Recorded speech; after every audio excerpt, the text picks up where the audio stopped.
सभी को मैं रमनीत गौतम फिजिक्स क्लासेस में आप सभी का स्वागत करता हूं। तो जैसा कि आप सभी जानते हैं बीएससी फर्स्ट ईयर के लिए आपकी फ़िज़िक्स की ऑनलाइन क्लास चल रही हैं। तो उसमें जहां तक मैंने आपको करा दिया था, आपने बहुत अच्छे से नोट्स बनाते हुए चल रहे होंगे और साथ में आप तैयार करते हुए चल रहे होंगे, साथ का साथ लर्न करते हुए चल रहे होंगे और आपको समझ आ रहा होगा, ऐसा मानते हुए, है ना। आगे चलते हैं फिर नेक्स्ट टॉपिक पर। तो वहाँ तक आपने अच्छे से कर लिया होगा। आइए, तो कंजर्वेटिव फोर्स मैंने आपको पढ़ाए थे, नॉन कंजर्वेटिव फोर्स पढ़ाए थे, है ना। तो वो आपने देख लिया होगा लेक्चर। आइए इसके बाद हेडिंग डालें आप सेंट्रल फोर्स। सेंट्रल फोर्स, ठीक है। सेंट्रल फोर्स को बोलते हैं केंद्रीय बल,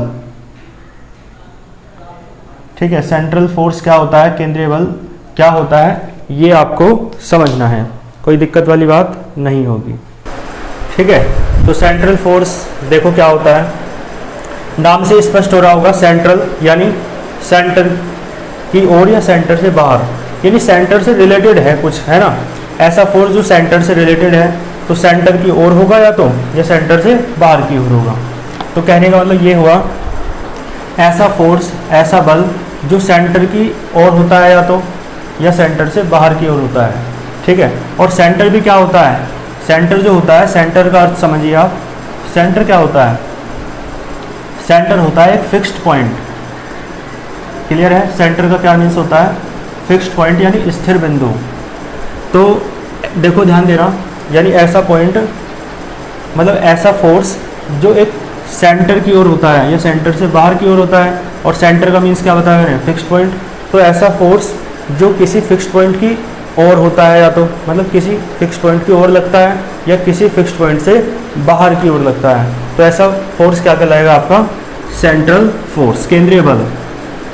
देखो कैसे, जैसे ग्रेविटेशनल फोर्स भी इसका एक एग्जाम्पल होता है। आपको पता है सेंटर पे कौन होता है, सन होता है और उसके चारों तरफ प्लैनेट्स घूमते हैं। मान लो ये क्या है, अर्थ है। तो अर्थ पर जो फोर्स लगता है वो सेंटर की ओर लगता है, क्योंकि सेंटर, सन जो है वो हमारे सौर मंडल का, सोलर सिस्टम का क्या होता है, सेंटर होता है।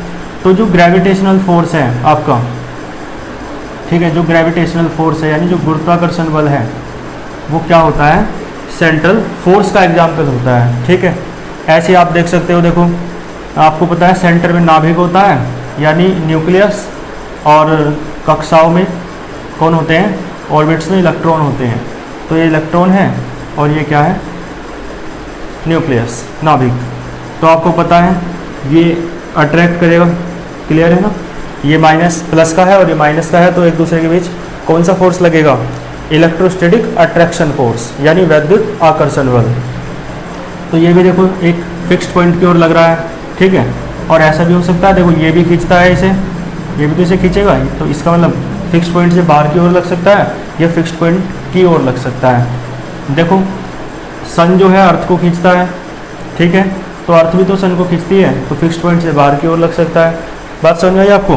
तो कहने का मतलब ये हुआ कि ऐसा फोर्स जो एक फिक्स्ड पॉइंट की ओर वर्क करता है या लगता है ना, या उस फिक्स्ड पॉइंट से बाहर की ओर लगता है, तो ऐसा फोर्स आपका क्या कहलाता है, सेंट्रल फोर्स कहलाता है, ठीक है। कोई दिक्कत आपको नहीं होगी।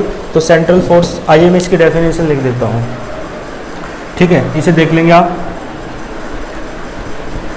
तो यानी ऐसा बल जो केंद्र की ओर, मतलब जो किसी निश्चित बिंदु की ओर या उससे बाहर की ओर लगता है, केंद्रीय बल कहलाता है। देखो, तो द फोर्स विच वर्क्स, जो कार्य करता है, या विच एक्ट्स, एक्ट वाले में कार्य करना होता है। तो the force which acts towards आप समझते हैं की ओर, या तो फिक्स्ड पॉइंट की ओर लगता है तो टुवर्ड्स, है ना, या तो फिक्स्ड पॉइंट की ओर लगता है तो टुवर्ड्स आया की ओर के लिए, या बाहर की ओर, है ना, अवे, ठीक है। और अवे कहाँ से, फ्रॉम फिक्स्ड पॉइंट।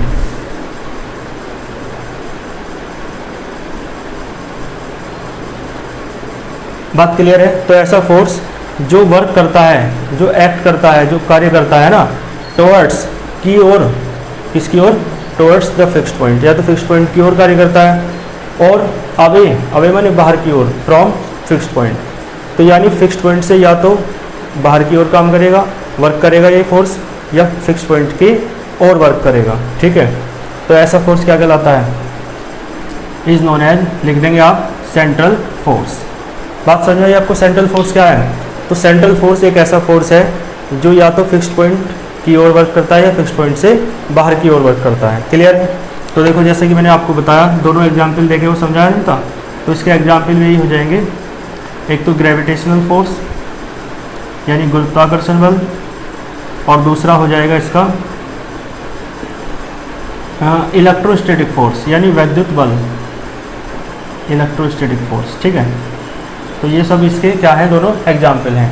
और हाँ, एक बात मैं और बता दूं आपको, ये जो सेंट्रल फोर्स है ये डिपेंड करता है डिस्टेंस पर। किस पर डिपेंड करता है? डिस्टेंस पर, है ना। और डिस्टेंस किसकी? डिस्टेंस ऑफ फिक्स्ड पॉइंट, वो जो फिक्स्ड पॉइंट है ना उसकी डिस्टेंस। ठीक है, और डिस्टेंस फिक्स्ड पॉइंट की किससे? पार्टिकल से, या आप ऐसे कह सकते हो कि पार्टिकल की डिस्टेंस फिक्स्ड पॉइंट से। तो आप कह सकते हो डिस्टेंस बिटवीन, किस किस के बीच की डिस्टेंस? फिक्स्ड पॉइंट, है ना। जैसे देखो ये फिक्स्ड पॉइंट है ना, और एक मान लो ये फिक्स्ड पॉइंट है आपका P मान लो, या सेंटर मान सकते हो, फिक्स्ड पॉइंट को सेंटर मानते हैं तो O मान लो, और यहाँ पे पार्टिकल रखा है। ठीक है, तो पार्टिकल पर फोर्स लगेगा या तो अंदर की ओर, मतलब सेंटर की ओर, या फिर सेंटर से बाहर की ओर, यानी फिक्स्ड पॉइंट की ओर या फिक्स्ड पॉइंट से बाहर की ओर। तो ये क्या है यहाँ पर? पार्टिकल यानी कण। बात समझ आ रही है? तो डिस्टेंस किस किस के बीच की है? पार्टिकल की और फिक्स्ड पॉइंट की। ये क्या है? फिक्स्ड पॉइंट, जिसे हम सेंटर कहते हैं। ठीक है, तो फिक्स्ड पॉइंट और पार्टिकल के बीच की डिस्टेंस पर डिपेंड करता है कौन? Central force. आपको बहुत अच्छे से बताया, डिस्टेंस बढ़ाते हैं, डिस्टेंस बढ़ाओगे तो फोर्स क्या हो जाएगा? घट जाएगा, और डिस्टेंस घटाओगे तो फोर्स क्या हो जाएगा? बढ़ जाएगा। क्लियर है? जैसे कि ग्रेविटेशन फोर्स का आप फॉर्मूला जानते हैं, F इक्वल्स टू क्या होता है? G m1 m2 upon r²। तो देखो यहाँ से F जो है वो r² के इन्वर्सली प्रोपोर्शनल होता है, यानी व्युत्क्रमानुपाती। और यहाँ से देख लो आप, ये फॉर्मूला भी आप जानते हैं, electrostatic force 1/4πε0 Q1 Q2 upon r²। तो यहाँ से भी देखो ये क्या है? इन्वर्सली प्रोपोर्शनल है, व्युत्क्रमानुपाती है किसके? इस, है ना, स्क्वायर ऑफ डिस्टेंस। तो देखो डिस्टेंस बढ़ाते हैं तो फोर्स क्या हो जाता है? घट जाता है। दोनों में ऐसे ही हो रहा है, दोनों किसके एग्जाम्पल हैं? सेंट्रल फोर्स के। तो कहने का मतलब ये है, डिस्टेंस, है ना, बढ़ाते हैं तो फोर्स क्या हो जाता है? घट जाता है, और डिस्टेंस घटाते हैं तो फोर्स क्या हो जाता है? बढ़ जाता है। कौन सा फोर्स? Central force. तो सेंट्रल फोर्स जो है किस पर डिपेंड करता है? तो आप, है ना, एक लाइन लिख लेंगे, सेंट्रल फोर्स डिपेंड्स, है ना, ऑन द डिस्टेंस। क्लियर है? किस पर डिपेंड करता है? डिस्टेंस पर, और distance between the fixed point and, देखो fixed point and particle. Clear है? कण और स्थिर बिंदु के बीच की दूरी पर डिपेंड करता है। तो ये फोर्स क्या कहलाता है? आपका सेंट्रल फोर्स कहलाता है। ठीक है, कर लेंगे इसे। चलो, तो वीडियो में से आप स्क्रीनशॉट ले लीजिए, बाकी आप रफली नोट भी कर सकते हैं। ठीक है, फिर चलते हैं आगे। यहाँ तक आपको कोई डाउट नहीं होगा। सेंट्रल फोर्स, है ना, कर लेना अच्छे से। तो देखो एक क्वेश्चन आता है, जो कंजर्वेटिव फोर्स पढ़ाया था ना मैंने, और नॉन कंजर्वेटिव फोर्स पढ़ाया था। तो मैंने बताया था कंजर्वेटिव फोर्स तो वो है जिसमें काइनेटिक एनर्जी क्या रहती है? सेम रहती है ना। और नॉन, देखो दूसरे डेफिनेशन में ये कहा था कि कंजर्वेटिव फोर्स वो फोर्स है जिसमें जो वर्क डन है वो पाथ पर डिपेंड ना करे। दोनों बातें आपको याद रखनी है। ठीक है, बस इस तरीके से तो याद रखना है, बाकी लैंग्वेज तो अपनी फिर बना के लिख देनी है। आप ऐसा ना सोचिए कि दो डेफिनेशन है, दो में से तो एक याद कर लें, है ना, ऐसा नहीं है कुछ भी, दोनों ही आपको पता होनी चाहिए, है ना। बाकी लिख के आप एक भी आ सकते हो यदि डेफिनेशन पूछता है तो। ठीक है, और बाकी इतनी बड़ी डेफिनेशन भी नहीं है, तो शॉर्ट में आता है तो शॉर्ट में कम से कम आधे पेज का तो करना ही चाहिए। तो दोनों डेफिनेशन या तो कंजर्वेटिव की पूछता है या नॉन कंजर्वेटिव की, तो शॉर्ट में पूछ सकता है। ठीक है, तो मैं बात कर रहा था कंजर्वेटिव फोर्स कौन सा है जिसमें या तो एक परिभाषा क्या है, एक डेफिनेशन क्या है कि जो काइनेटिक एनर्जी है वो क्या रहे? कांस्टेंट रहे, सेम रहे, यानी ना बदले। ठीक है, एक बात। और दूसरी बात ये है, दूसरी जो डेफिनेशन है वो ये है कि जिसमें वर्क डन जो है पाथ पर डिपेंड ना करे, यानी आप चाहे पहले रास्ते से जाओ चाहे दूसरे रास्ते से जाओ, चाहे तीसरे रास्ते से जाओ, किसी भी आप रास्ते से जाएं, पाथ से जाएं, वर्क डन सबके लिए कैसा आना चाहिए, सेम आना चाहिए। तो ठीक है, ऐसा फोर्स फिर वो क्या कहलाता है, कंजर्वेटिव फोर्स यानी संरक्षी बल। ठीक है, आओ देखते हैं। तो एक क्वेश्चन आता है आपका टीपीटी, सिद्ध कीजिए टू प्रूव दैट। क्या कहता है, सेंट्रल फोर्स, जो सेंट्रल फोर्स है वो कैसा होता है, इज कंजर्वेटिव। ये हमें सिद्ध करना है कि सेंट्रल फोर्स जो है ना वो कैसा फोर्स होता है, कंजर्वेटिव फोर्स होता है। ठीक है, यानी जो केंद्रीय बल है वो संरक्षी बल होता है। ये बात आपको सिद्ध करनी है। आइए इसका सॉल्यूशन देख लीजिए। इस डेरिवेशन को कर लेते हैं। सॉल्यूशन क्या, डेरिवेशन ही है तो है ना, कोई न्यूमेरिकल टाइप नहीं है, ये डेरिवेशन है ना। तो देखो इसका समझ लीजिए, इसमें उस कॉन्सेप्ट को लेके चलेंगे। देखो कंजर्वेटिव फोर्स को, सेंट्रल फोर्स को आपको क्या सिद्ध करना है, क्या प्रूफ करना है, कंजर्वेटिव फोर्स है ऐसा सिद्ध करना है।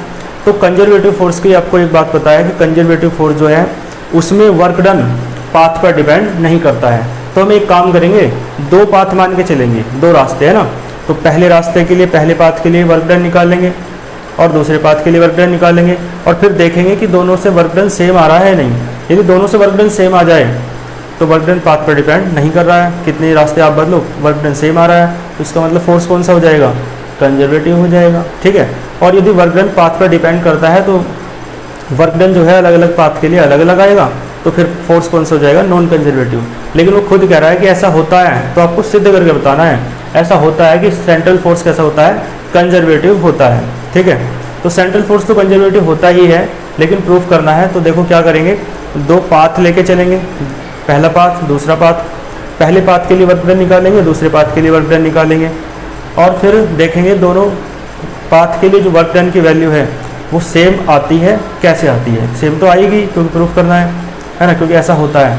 तो वर्क डन की वैल्यू सेम आ जाएगी, तो वहाँ से सिद्ध हो जाएगा कि वर्क डन जो है पाथ पर डिपेंड नहीं करता है, क्योंकि पाथ बदल रहे हैं तब भी वर्क डन नहीं बदल रहा। तो वर्क डन कैसा रहेगा, सेम। और वर्क डन सेम किस में होता है, यानी वर्क डन पाथ पर डिपेंड नहीं करता है, किस फोर्स में, कंजर्वेटिव फोर्स में। तो वहाँ से सिद्ध हो जाएगा। समझ गए होंगे आप। चलो इसका डायग्राम देख लो। इसका डायग्राम थोड़ा समझने का है वैसे, है ना, यही थोड़ी सी मेहनत करनी है, बाकी और कुछ नहीं है। तो देखो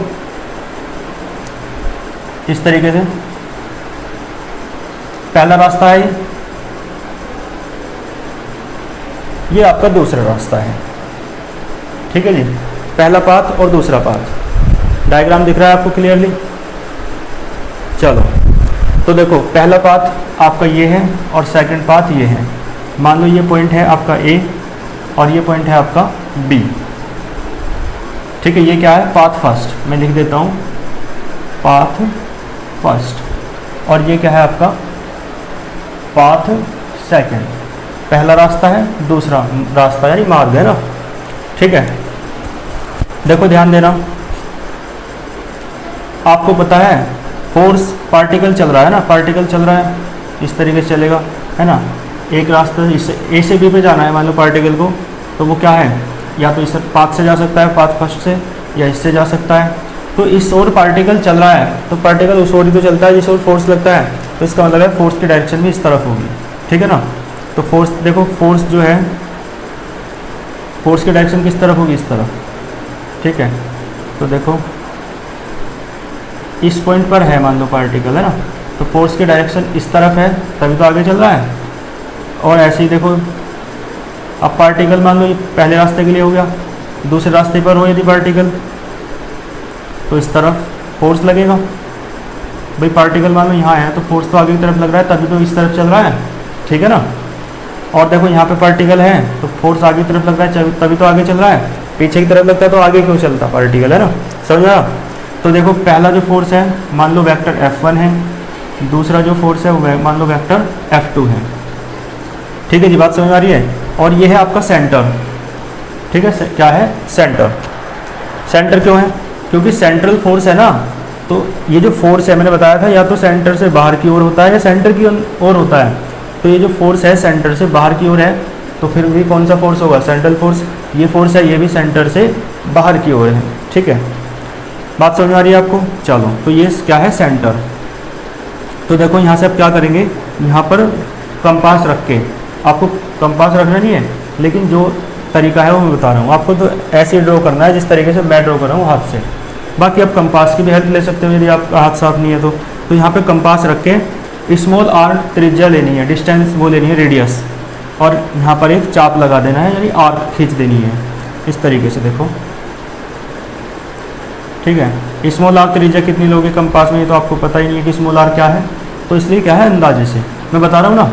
आपको इस तरीके से तो बना लोगे ऐसे, और फिर ऐसे खींच देना कहीं, ठीक है, और फिर इस पॉइंट को इस पॉइंट को काटते हुए एक आर्क ड्रॉ करनी है, यानी इस तरीके से, जैसे प्रकार यहाँ रखा हो और इस तरीके से चाप लगाया हुआ है ना, आर्क लगाई हो,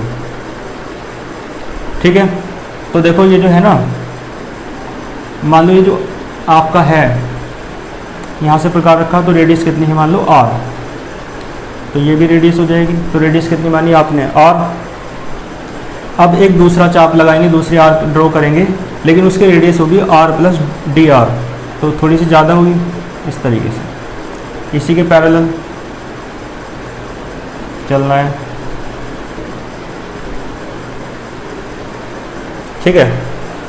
ठीक बन रहा है डायग्राम, चलो जी।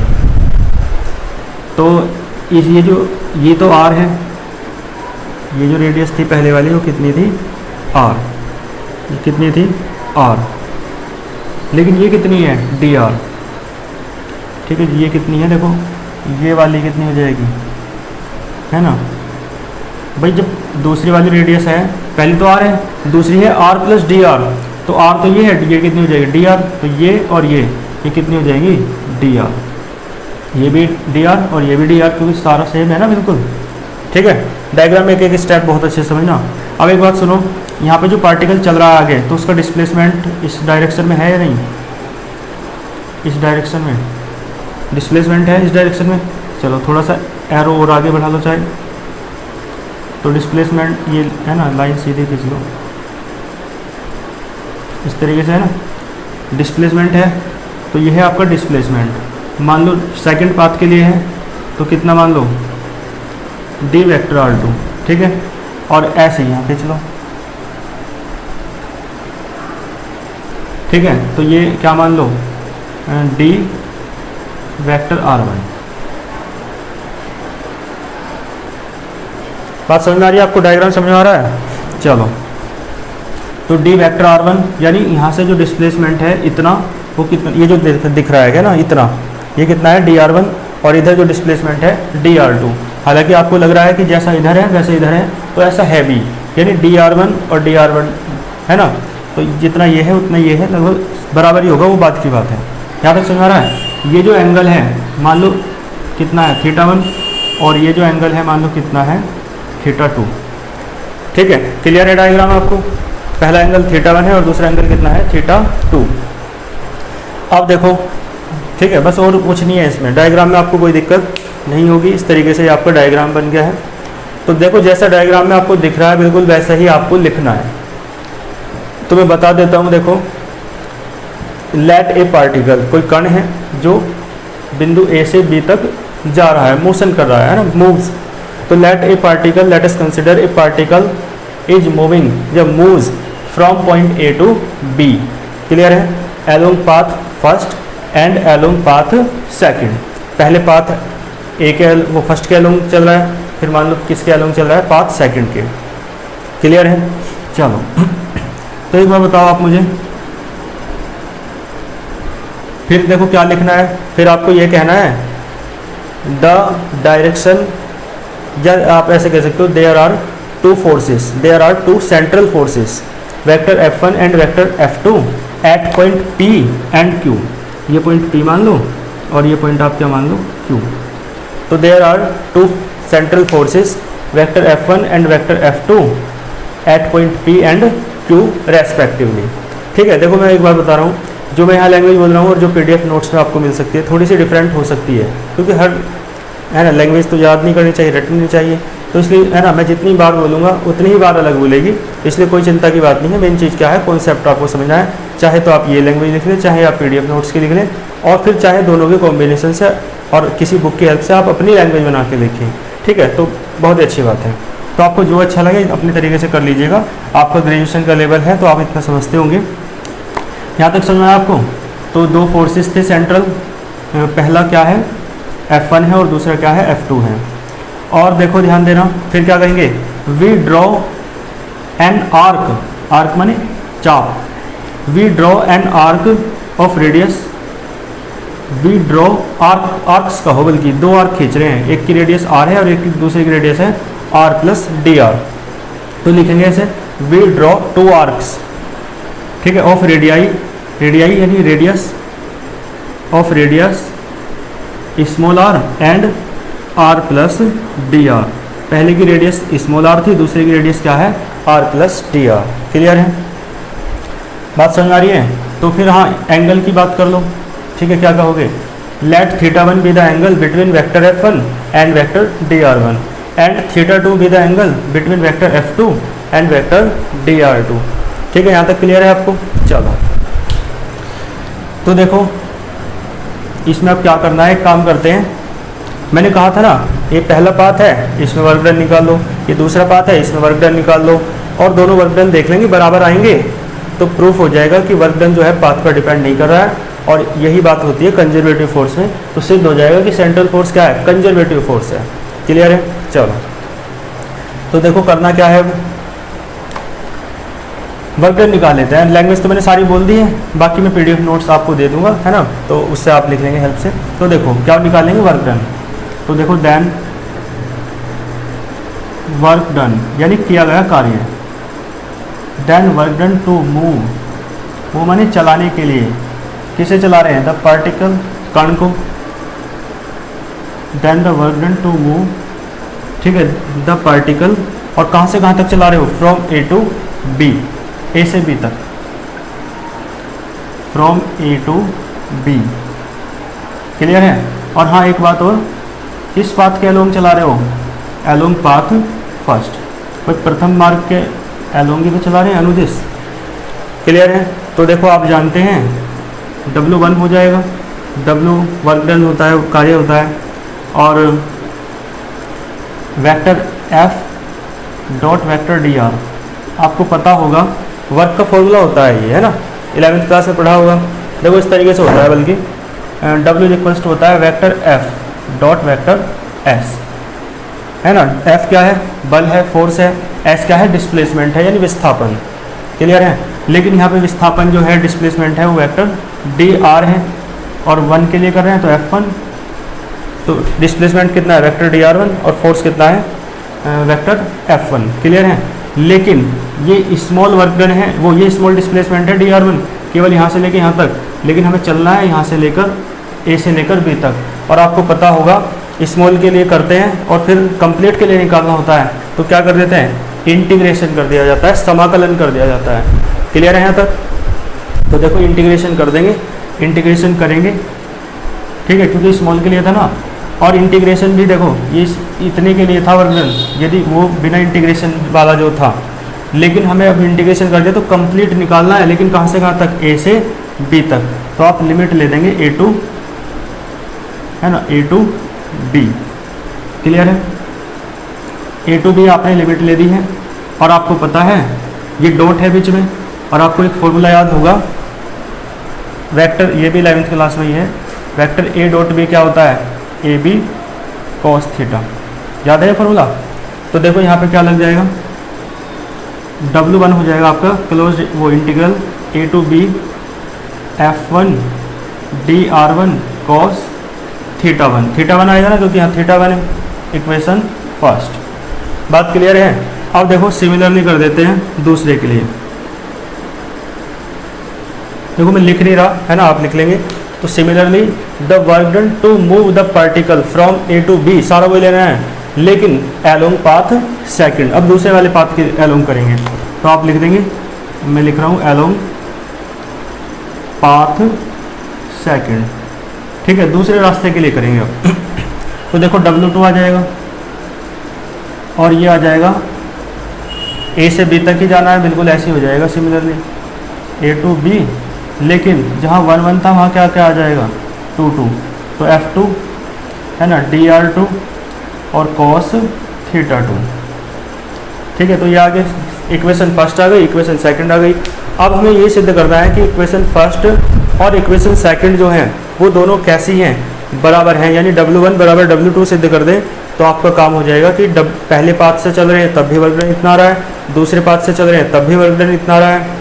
तो कहने का मतलब है वर्क डन सेम है, यानी वर्क डन पाथ पर डिपेंड नहीं कर रहा है। पाथ कोई सा भी बदलता रहे, वर्क डन नहीं बदल रहा तो पाथ पर डिपेंड नहीं कर रहा है। ठीक है, तो फिर सिद्ध हो जाएगा कि सेंट्रल फोर्स कैसा है, कंजर्वेटिव फोर्स, क्योंकि वर्क डन पाथ पर डिपेंड नहीं करता है, केवल और केवल कंजर्वेटिव फोर्स में, संरक्षी बल में। ठीक है, तो देखो, तो W1 W2 को बराबर लाना है, बस अब इतना काम करना है। तो आप एक बात ध्यान रखें, मैं इधर कर देता हूँ। आप एक बात देख रहे हैं, जो वेक्टर F1 है यहाँ पे लग रहा है इस पॉइंट पर P पर, और वेक्टर F2 जो है इस पॉइंट पर लग रहा है Q पर, और आप देखेंगे पॉइंट P की जो डिस्टेंस है वो भी आ रहा है, पॉइंट Q की जो डिस्टेंस है वो भी आ रहे हैं। और मैंने अभी आपको बताया था कि सेंट्रल फोर्स जो है डिस्टेंस पर डिपेंड करता है। तो डिस्टेंस यदि सेम है तो पॉइंट P पर और पॉइंट Q पर जो फोर्स की वैल्यू है, जो बल का मान है, वो भी कैसा होगा, सेम होगा, क्योंकि डिस्टेंस सेम है। आपको पता है डिस्टेंस बढ़ाते हैं तो फोर्स घटता है, डिस्टेंस घटाते हैं तो फोर्स बढ़ता है। दोनों की डिस्टेंस अलग अलग होती है तो यहाँ फोर्स और यहाँ फोर्स दोनों अलग अलग होते हैं, लेकिन ये भी डिस्टेंस R है ना, ये भी डिस्टेंस R है। ठीक है, तो पॉइंट P पर लगने वाला फोर्स F1, पॉइंट Q पर लगने वाला फोर्स F2, दोनों डिस्टेंस सेम होने के कारण कैसे हो जाएंगे, इक्वल हो जाएंगे। ठीक है, तो मैं लिख देता हूँ, बिकॉज डिस्टेंस, किसकी डिस्टेंस यानी दूरी, of point P and Q। भाई पॉइंट P और Q पे तो लग रहे हैं फोर्स, तो distance of point P and Q, और कहाँ से है नाप रहे हैं डिस्टेंस, फ्रॉम सेंटर। वो कैसी है, बल्कि डिस्टेंसेस आएगा, दो डिस्टेंस है तो R सेम, डिस्टेंस कैसी है, सेम है। इसी कारण देखो डिस्टेंस सेम है ना, तो फोर्स भी सेम हो जाएंगे, मैग्नीट्यूड में केवल, है ना। यहाँ पे वेक्टर लग रहा है तो मैग्नीट्यूड की बात होगी अब तो, क्योंकि F1 है F2 है, वेक्टर तो हटा लिया, तो F1 बराबर F2 बराबर F, यानी दोनों फोर्स कैसे हैं, अब सेम है। फोर्स तो सेम कर दिए। भाई W1 और W2 कब सेम होंगे, जब F1 F2 के बराबर आ जाए, DR1 DR2 के बराबर आ जाए, और θ1 θ2 के बराबर आ जाए, तो सिद्ध हो जाएगा कि W1 किसके बराबर है, W2 के। तो F1 बराबर F2 तो आ गया। ठीक है, और हाँ एक बात और सुनो, यहाँ पे देखो आप थोड़ा सा, ये क्या बन रहा है, राइट एंगल ट्राइंगल बन रहा है, नहीं समकोण त्रिभुज। तो यहाँ पे देखो, बस थोड़ी समझने की बात है। तो ये जो है आपका, ये क्या है, बेस यानी आधार, और ये है लंब यानी परपेंडिकुलर, और ये है कर्ण यानी हाइपोटेनियस। ठीक है, क्योंकि एंगल के सामने वाला परपेंडिकुलर होता है, लंब होता है। तो आप इसमें देखो कोस थीटा लगाओ, कोस थीटा होता है बेस अपॉन हाइपोटेनियस, बेस यानी आधार, और आधार जो है ना आपका वो DR है। यहाँ तक ही ले लो, चाहे इसे आगे भी मत लो, यहाँ तक ही ले लो, क्योंकि यहाँ तक की डिस्टेंस हमें पता है। तो यहाँ तक यदि लोगे तो बेस कितना हो जाएगा, ये यानी DR। ठीक है, और यह बेस निकाल लो, क्योंकि बेस निकालेंगे हम, है ना, छोड़ो इसे, यहाँ तक ही ले लो चाहे। तो बेस कितना है, बेस तो हमें निकालना है, यानी आधार है ना, और जो हाइपोटेनियस है, कर्ण है, वो कितना है, DR1। तो देखो बेस कितना आ गया, DR1 cos θ1, और यहाँ θ1 था ना एंगल, तो इसलिए बेस कितना आया, यानी ये वाला कितना आया, DR1 cos θ1। तो ये जो है, ठीक है, चाहे आप इसे यहाँ तक ले लो चाहे यहाँ तक ले लो, इससे कोई फर्क नहीं पड़ रहा। मैं सिर्फ ये बताना चाह रहा था कि जो बेस है वो कितना आया, DR1 cos θ1। तो ये जो ये है ना, ये जो आपको दिख रहा है केवल ये कितना है, ये तो DR था हमने जो माना है, लेकिन जो निकल के आया है वो कितना है, DR1 cos θ1।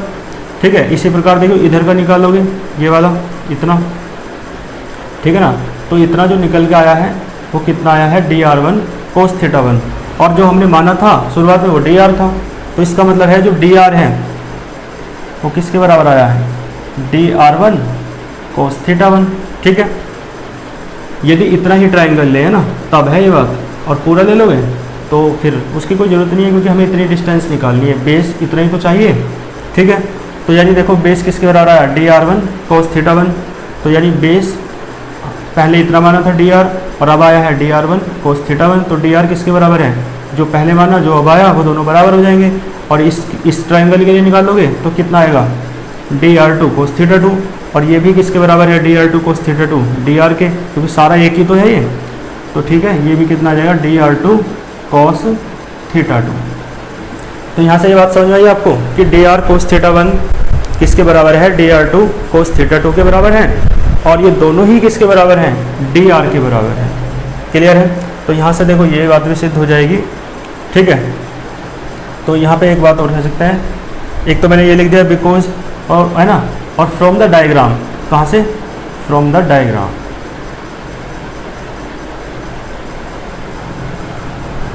It is clear, लिख लेना आप, इट इज क्लियर।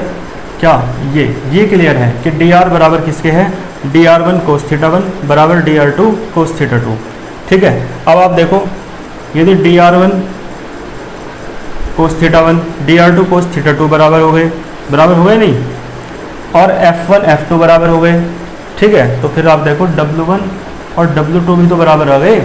तो बस यहाँ तक लिखने के बाद आपको क्या करना है, फ्रॉम equation first and second it is clear. जब ये दोनों बात आप कह रहे हो तो इट इज क्लियर दैट, क्या क्लियर है, द वर्क डन, है ना, एलोंग पाथ 1 या path first is equal to the work done along path second. यानी जो पहले मार्ग पर जाने में जो किया गया कार्य है वो दूसरे मार्ग के द्वारा जाने में किए गए कार्य के बराबर है। दोनों वर्क डन, दोनों कार्य कैसे हैं, बराबर हैं। ठीक है, तो है ना, it is clear the work done in या along path first is equal to work done path along path second. दोनों वर्क डन क्लियर, मतलब क्या है, सेम है। So work done does not depend on the path, work done path पर depend नहीं कर रहे हैं। पहले पाथ से निकाला तो भी वर्क डन, है ना, और दूसरे पाथ से निकाला तो भी वर्क डन, कैसे हैं, सेम हैं। तो सो work done does not depend on the path, work done जो है किया गया कार्य है पाथ पर, रास्ते पर निर्भर नहीं करता है, डिपेंड नहीं करता है।